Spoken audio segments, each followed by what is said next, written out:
All right, let's check that we're live.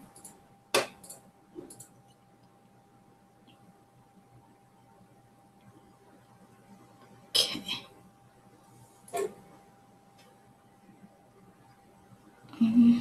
All right. It's all good. All right, so let's just start. All right. Okay. So I'd like to obviously welcome Robyn Srigley.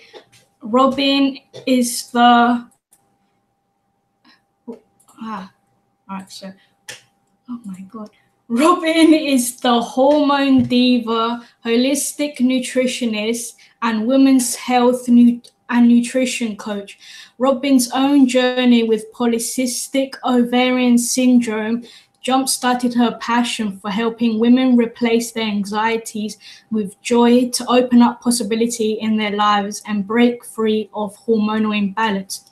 Robyn runs a successful meal plan and group program practice where she uses diet, movement, botanicals, and a self-love lifestyle to transform the lives of women with PCOS, endometriosis, PMS, painful periods, and much more. And you can find out more about her work at thehormonediva.com. So I'd just like to say thank you so much again. I'm so excited and honored to have you on the PCOS Nutrition podcast. And I'm really looking forward to the topic we were discussing, which is periods. And I'm super passionate about this because similar to you, I was also struggling with absent periods, and it's a nightmare. So now that I'd like you to just tell me about your PCOS story and your own journey and struggle with regaining your period and all that good stuff. Yeah, absolutely. Thank you so much for having me. I'm really excited to talk about this because this is something very close to my own heart and my own journey in dealing with this. And, you know, like right from the very first period I ever had, they were irregular. Right from then, they would come, you know, maybe once or twice a year.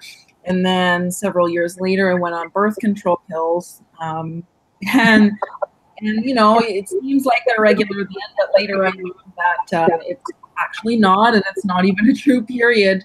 And when I came off the birth control pill after like 7 years on it, I was in nutrition school, and I thought, you know what, I'm coming off this. It is hormones, so I might have some weird stuff go on or whatever. But it turned into what I like to call my second puberty. It was incredible in a really bad way. And part of that was my cycles being regular again. They were coming, you know, every 3 to 4 months. And I couldn't understand what was going on. And I felt horrible during the entire time. It was basically, you know, PMS symptoms 24/7 until I got a period, and then you get that kind of relief. And it took a really long time for me to get my periods regulated to the point where they are coming every, you know, 28 to 32 days now. It took me so long to get even under 3 months, under 2 months, and then I could never seem to break through like around 45 days. But it's all because of, you know, various diet things I think we're going to dive into a little bit today that actually helped me get them regulated. But it was a long transition trying to get there. Yeah. Same with me. It was an absolute nightmare and trying to figure out what you need to do, because it's all like personalized as well. So what one person might not work for you, but I know it's a complete, like, it's stressful. So many women often take their menstrual health for granted. Like, a lot of the time, women don't know the importance of their periods. So, and also doctors. I remember one doctor I went to, and he was like, "Oh yeah, 4 periods out of the year is like perfectly healthy," but like it's not really. But anyway, so what might be causing our periods to be irregular or absent with PCOS? And then on the other spectrum, why might they be heavy and prolonged? So what was causing these problems? Yeah, absolutely. So obviously, like you said before, like every person is different, and there's a lot of different reasons for this, but I thought I'd kind of jump into 2 of the biggest ones that I see a lot. And I'll start with the irregular periods, and I'll talk about the heavy stuff after. So the first one, the first reason I see all the time is insulin resistance, causing our periods to be completely absent or irregular. And A lot of times I get women with PCOS and they say, oh no, there's nothing wrong with my blood sugar. My doctor checked it or whatever, or they don't, they're not overweight, so they assume they don't have that problem, for example. But almost 100% of women with PCOS have some degree of insulin resistance. Sometimes it can be really difficult to even see on blood work if your doctor isn't ordering the right kinds of tests to see what's going on there. And what happens with the insulin resistance is this. So your ovaries, which produce the majority of your sex hormones, and they're, the main thing that's regulating when you're getting your periods and all of that, have a very delicate relationship with insulin.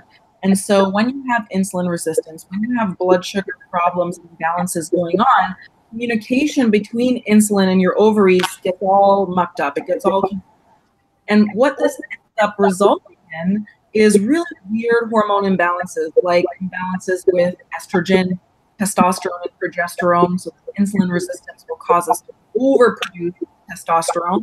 And so that estrogen and progesterone get out of balance and you're not ovulating and all of this. It can also create imbalances into brain hormones, FSH, follicle stimulating hormone, and LH, luteinizing hormone. And typically women with PCOS will have some type of imbalance in the ratio of these hormones, and that can prevent things like ovulation from happening. It can prevent things like your body's ability to really build up hormone in your uterus and all of that stuff.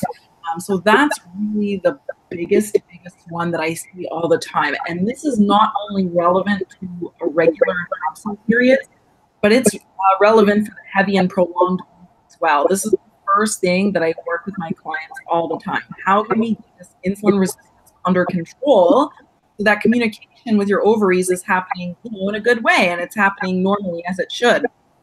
So that's number one. The second one is adrenal stress.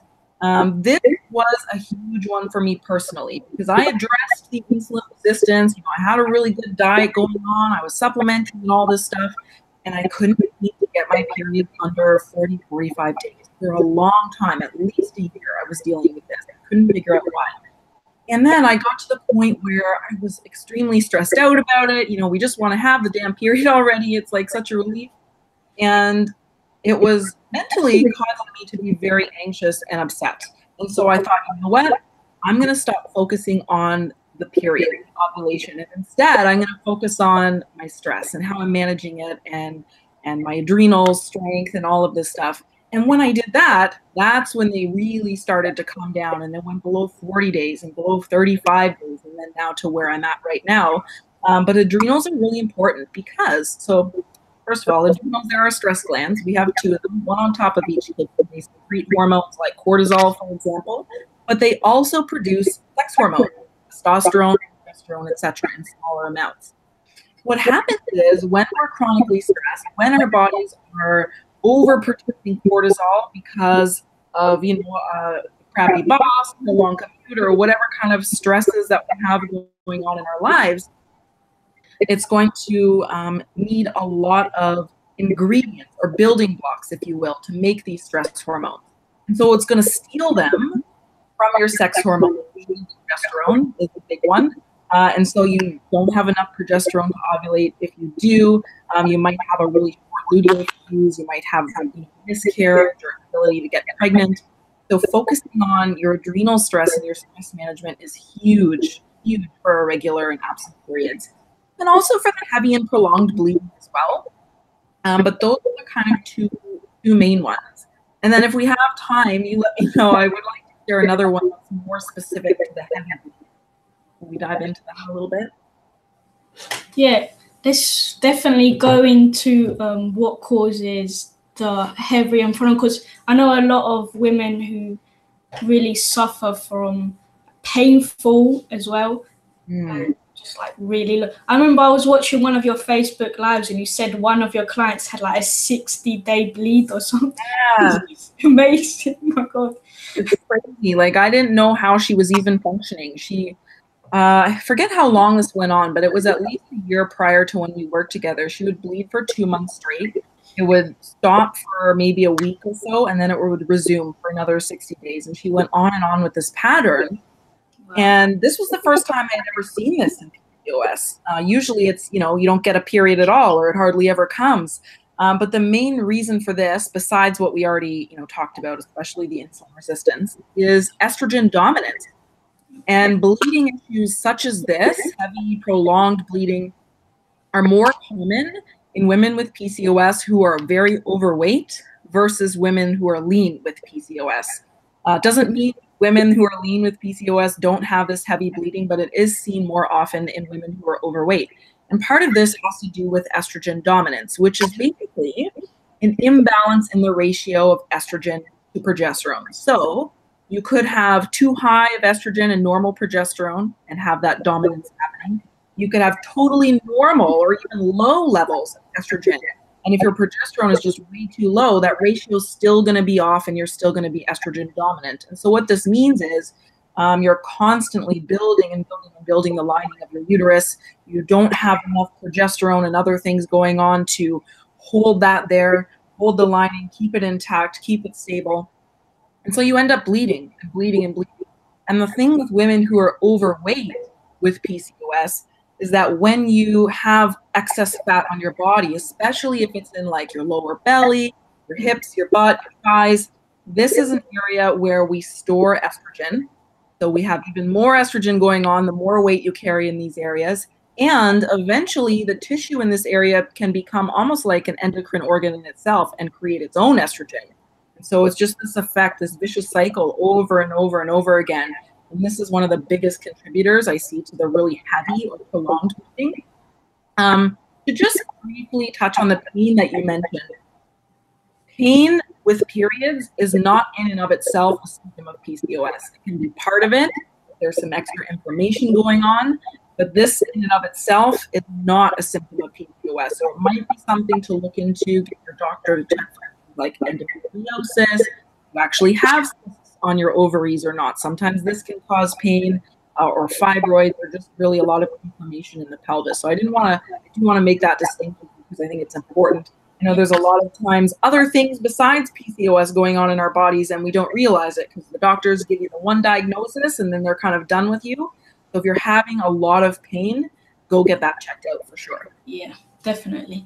So now that we established those two kind of differences, how can we use diet to bring back periods and also make them easier to bear? Absolutely. So diet is, I love this because I'm a nutritionist, so I always want to talk about food. So this is great.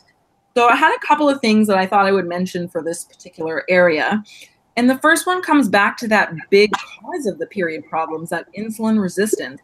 That is where your diet must focus 100% of the time. You must be using a diet to remedy this insulin resistance. And there's truly nothing better to help with insulin resistance than the food you eat.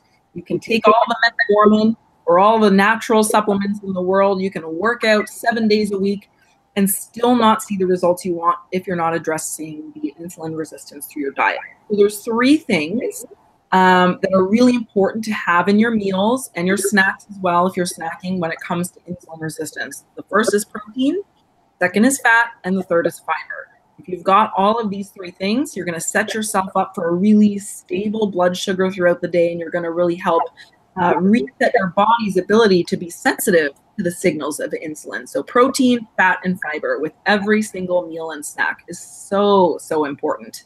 The second thing that I wanted to mention here is focusing on specific foods can be helpful. Foods really do have therapeutic value. If you have certain conditions going on, there might be certain foods out there that if you eat every day on a regular basis in a certain quantity can actually help to reduce your symptoms. So there's 4 that I wanted to mention. All of them will help with the insulin resistance in terms of diet. The first one is avocados. So you're getting lots of healthy fats in there. It's an amazing food for the reproductive system, for strengthening the uterus in general. Really, really good for keeping that blood sugar stable. So that's one of them. And then the other 3 are sweet potatoes, berries, and sprouts. All 3 of which have lots of fiber. They've got tons and tons of micronutrients, so like your vitamins and minerals and things that are really, really good for feeding and toning and rejuvenating your whole system, as well, of course, as your uterus and ovaries specifically. So those 4 foods, if nothing else. Avocados, sweet potatoes, berries, and sprouts are really, really good. I'm glad you actually said sweet potatoes, because a lot of women, I always get messaging like, oh, can we eat potatoes? Can we eat carbs? And I'm like, yes, it's about the type of carbs you're eating. But like, thank you for saying that, yeah. Yeah, absolutely. I hate the really restrictive, like really super low carb. I mean, you know what? It works for some people, and that's awesome. If it works for you, then do it. Continue it. But a lot of times women will try this because we're told it's good for PCOS, this low carb stuff. And then we end up feeling worse. We gain more weight. We're crying more. We can't sleep, you know, whatever. Our periods are worse. You've got to have carbs in there. And what I prefer is focusing on the vegetable-based carbs versus like grains, for example. So sweet potatoes, even regular potatoes, pumpkins, squashes, carrots, beets, all the root veggies. Those are the main like starchier carbs that we tend to handle better as women with PCOS. They tend not to spike our blood sugar so much versus like white rice or bread or noodles or something like that. So yes, carbs are good. Yeah, carbs are even high fiber. Okay. So is there anything else you wanted to touch on with regards to diet, or should we move on to the next question? I think those are the two big important things. Obviously, there's other little things, but if you don't have this protein, fat, fiber thing on lock and you're not consistently doing this, anything else you try to do with your diet is going to be pretty much useless. So whoever's listening to this and when you watch it and everything, every meal and snack, you guys, protein, fat, and fiber. If you have this combination, your blood sugar will be much better. You'll be more likely to have regular periods. All right, awesome. So we know that a common treatment approach for women with PCOS is the birth control pill or metformin to help them balance their hormones and regain their periods. But these approaches do not get to the root cause of PCOS. So what natural alternatives to the birth control pill or metformin are out there to help fix PCOS period problems? That's a great question. So as you guys know, I was on the birth control pill. I took it for 7 years. I didn't find out I had PCOS until I came off of it. But then when I was diagnosed, my doctor said, okay, well, we can't cure you, but here, take this birth control, take this metformin, and you'll lose weight and you'll bring your period back. And, you know, I was in nutrition school when I was diagnosed. So obviously I was just, you know, not feeling that. Totally didn't resonate with me. I didn't want to take drugs again. And so I looked for alternatives. And I want to share that there are tons and tons of alternatives. Regardless of what your doctor does or does not say, they may not present you with any other option. That's unfortunately the truth of the matter. But there's tons of alternatives. It's really important to make an educated decision. If birth control is truly right for you, then take it. If metformin is truly right for you, then take it. But if you don't consider all the other options that are out there, you're really doing yourself a disservice and maybe kind of falling back on, you know, these toxic medications that may cause more problems later on. So there's 3 alternatives that I wanted to mention. All of them are supplements. Because if we're going to replace things like metformin, we really need something with quite a powerful healing, you know, whatever modality that can be really, really useful. I want to preface this by saying, like, this is not replacing your doctor's advice. Do not listen to this and automatically come off birth control and metformin and then get mad at the two of us because of something going wrong. Like, this is just everything I'm going to mention is research backed, but it does not replace your doctor's advice. And if you want to come off these medications and replace them with something like we're talking about, again, talk to your doctor. They'll tell you how to wean off. Okay, so I just wanted to make that quick disclaimer because this can be some scary stuff. So the first one, and I know that you've talked about this too quite a bit, is like one of my favorite PCOS supplements, and that's Ovasitol. Yeah. It's amazing, and there's so much research behind it. So basically, Ovasitol is a particular product made using a B vitamin called inositol. And inositol has been studied time and time again in women with PCOS, and it has potentially incredible benefits. I use it myself, and I love it. So some of the main benefits of using a supplement like this are improved menstrual regularity, improved insulin sensitivity. So it really does help with that insulin resistance and blood sugar problems. And partly because of that, it helps regulate your menstrual cycle and helps improve ovulation and strengthen ovulation. And also, if conceiving now or sometime in the future is of concern to you, ovositol or inositol itself helps with egg health as well. So really, really a good thing here. And it definitely helps me personally to keep my cycles more regulated.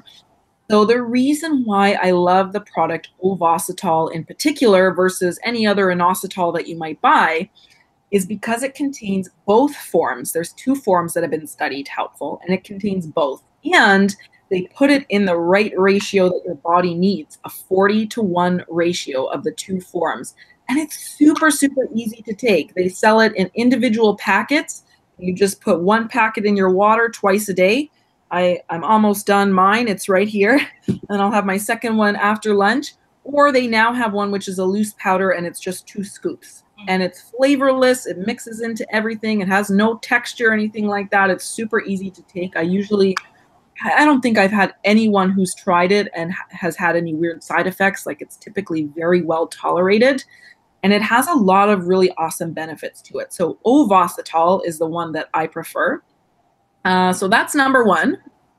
The second one is a supplement called berberine. So berberine is great for PCOS. Berberine is basically an extract. It's found in certain medicinal herbs. For example, Oregon grapefruit, barberry. There's a whole bunch of berberine herbs. But basically, when you get it in a supplement, it's the berberine that's been extracted. The research tells us 900 milligrams in divided doses daily, so 2 to 3 doses with a total 900 milligrams daily. Berberine has some of the same effects as ovositol, so it helps with the insulin resistance. It helps with regulating the menstrual cycles and all of that. Berberine also has the advantage of helping with the liver. So I know a lot of women with PCOS have like non-alcoholic fatty liver disease, high cholesterol, high triglycerides. And if this is you, then berberine is a really good choice because it will also help with those areas. And I find berberine is slightly better at helping to improve weight loss efforts versus ovositol, although they both can help here. So berberine is a really good one. Berberine is a little bit more harsh in its effect in that some people do have issues with it, where they might experience nausea or stomach cramping or loose bowels when they take it. So I always recommend using berberine with food and starting slow with your dosing and working your way up to make sure that everything's kosher and okay. And with these things, again, you do not want to combine them with metformin or any other kind of drug for your blood sugar. Absolutely not. The last one that I wanted to mention is probably something you have in your kitchen. So go eat it once you've done listening to this. And that is cinnamon. I actually did a Facebook Live on this yesterday. It's one of my favorite remedies for PCOS. I've used it myself in capsule form, in tea, on my food. And cinnamon has been shown helpful to regulate menstrual cycles because it reduces insulin resistance, and it can help to improve progesterone production. So it has a little bit of a two-way method of working to help with your cycles and your PCOS. This is the last remedy I'm mentioning on purpose. I'm kind of mentioning these in the order I believe in them, in the order that they really tend to work. Cinnamon is really good though. So if you're going to use it on your food, like 1 to 2 teaspoons daily. You can get capsules. New Chapter is a brand that I love that's widely available in North America, at least.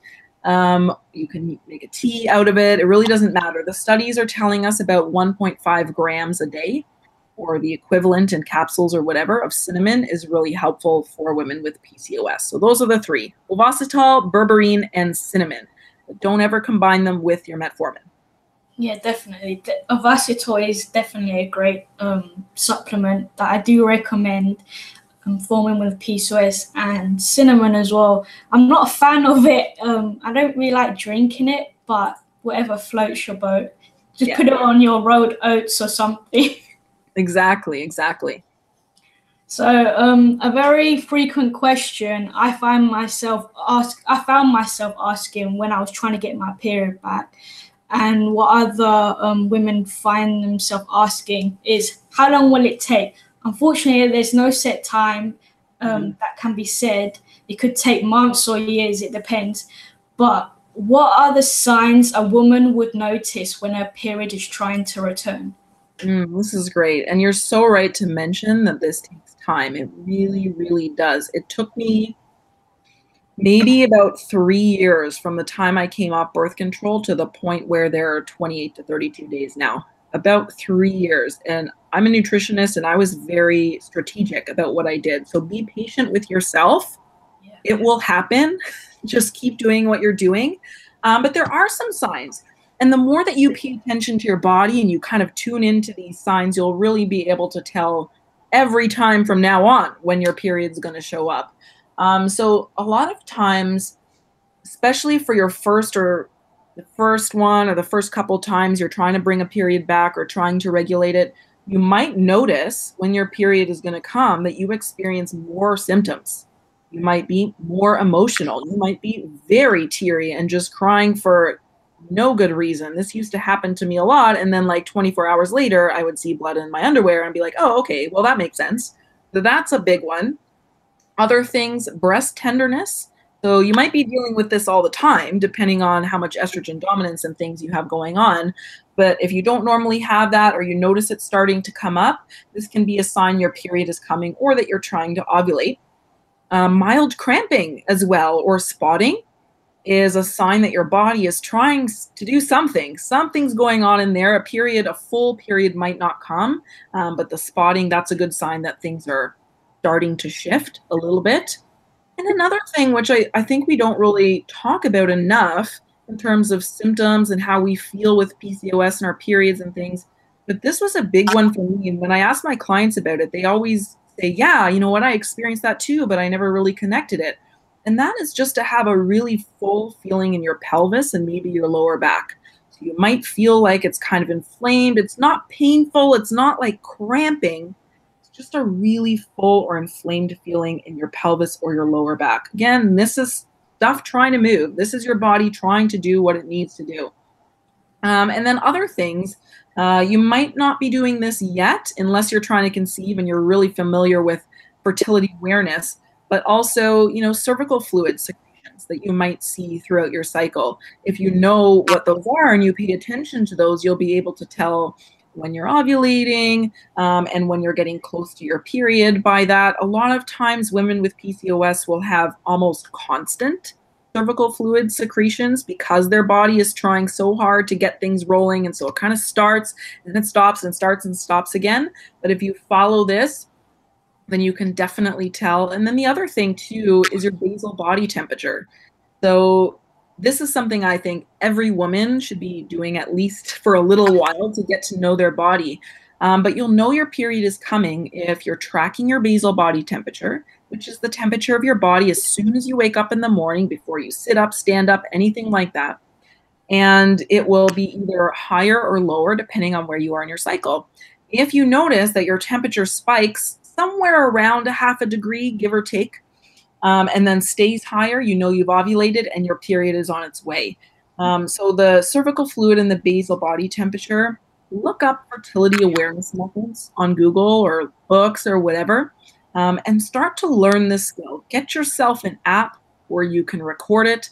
Kindara is a really popular one, but there's no end to the amount of period tracking apps that are out there. Find one where you can record your temperature, you can record what kind of cervical fluid that you're seeing, and also where you can record your symptoms. Are you having that breast tenderness? Are you more emotional right now? Any spotting going on, full feeling in the pelvis, whatever? And eventually, you'll start to notice patterns. So once you get one cycle and you go into a second one, you'll say, oh, I saw this before, and this was around this time in my cycle. And once you get through even 2, 3, 4 menstrual cycles, no matter how long that they are, you'll notice the patterns, and you'll be able to tell immediately when things are happening. Like for me right now, I follow my cervical fluid, and I can tell that my ovulation is going to happen in about 24 to 48 hours. And then I know based on that when my period is going to come. And it's only because I've learned this skill, and I highly, highly recommend it, especially if you're really stressing. I used to stress so much about my period and not knowing and couldn't figure it out and what's going on. The more you track what you're feeling, what your symptoms are, the better you'll be able to tell when your period's going to come back. Yeah, I was used to stress so much when I was trying to get mine back. But note taking the symptoms and when you experience certain things, highly recommend that as well. I did that as well because I remember when I was starting out, I would see one thing and I was like, okay, then it happened the next month. I'd be like, oh, is that just a coincidence? And I'd be like, no, it has to be some kind of pattern. It can't happen like out of like it's just a coincidence. But yeah, note taking and paying attention to your body definitely. So what final thing would you like to say to women listening who are trying to get their periods back to remember and just to keep them motivated to stay on track and stay committed? Because I've been there, months pass, years may go by and nothing. So what would you tell them? Well, the first thing that I would want to share is that it takes time. We talked about this already, and it really, really does. And depending on the severity of your symptoms, right? So I was having periods every 3 to 4 months when I came off birth control. And then, like I said, it took about 3 years for me to be able to get from every 3 to 4 months to 28 to 32 days. So it takes a long time. You must be consistent. And just because you can get one period to be brought on doesn't mean that your cycle is going to be exactly the same next time. That's something with PCOS. You might have random, really long and really weird cycles along this journey. Like, for example, summer of 2016, I had a 79-day cycle and I hadn't had anything close to that for about 2 years prior. So it happens, right? It's all depending on what's going on in your life, what your stresses are like, what your eating is like, and all of this stuff. So it takes time. And the important part to hear is to keep consistent. And I know this is the most difficult because we get extremely frustrated and discouraged, and we don't feel like we're functioning properly as a woman, and we just want to curl up and just shut out the world. I totally feel that. I've been there. But you have to stay consistent no matter what. Feel those feelings, get upset about it. It's totally fine, right? Do that if you need to, but still do your things. Still do your protein, fat, and fiber. Eat those avocados. Take your ovasitol, whatever. Continue doing what you're doing. Keep doing it. I promise it will work.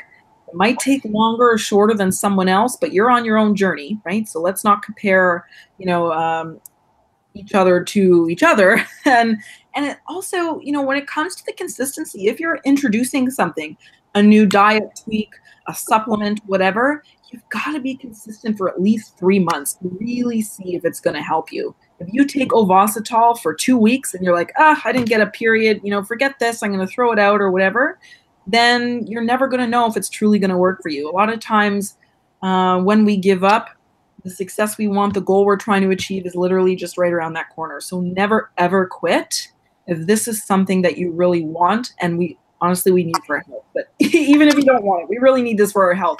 Be so consistent. Yeah, definitely. Consistency is key. I remember my family used to say, just be consistent. It's going to come. And I'd be like, no, I can't. I want to give up. But consistency, definitely. Stick to your diet. And eventually it definitely will come. Mm-hmm. Success stories to this, so just stay committed and definitely will come. So where can our listeners find out more about you and nutrition and all that coaching, everything, all good stuff? Yeah, absolutely. So I'd love to invite everyone who's watching or listening to connect with me on my website. It's thehormonediva.com. On there, you'll find my blog with tons of articles about PCOS, and you'll also find my free PCOS checklist, which I put together to help kind of end the confusion about what to eat and what supplements to take and what the best things are to deal with acne and hair loss and facial hair. So I created that checklist for you. You guys can see it right on the homepage there at thehormonediva.com. You can contact me through there. You'll find all my social media over there. So go check out my home, thehormonediva.com. Awesome. Thank you so much, Robyn. This podcast episode was so valuable, so much good information. It's just good that we're trying to raise awareness about PCOS, hormone health, and the importance of a period. So yeah, thank you so much. Thank you so much for having me.